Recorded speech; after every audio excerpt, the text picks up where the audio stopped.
பாகன் உதயகுமார் கடைசியாக யானை தெய்வானைக்கு தண்ணீர் காட்டிக் கொண்டிருந்த கடைசி காட்சி. பல வருடங்களாக பிள்ளை போல பார்த்து பார்த்து உணவு ஊட்டிவிட்டவருக்கு நேர்ந்த சோகம். கோபம் தெளிந்ததும் பாகன்களை பார்த்து கலங்கி துடித்த யானை.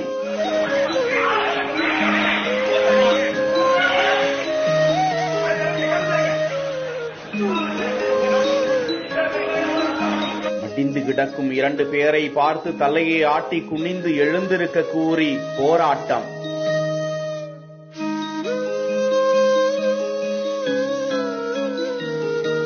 அருகாமையில் சென்ற மற்ற யாரையும் எதுவும் செய்யாமல் இருந்தது ஏன்? கலங்கி துடித்த மற்ற பாகன்கள். பராமரிப்பாளர் மீது கோபம் வந்தது ஏன் என நடக்கும் விசாரணை.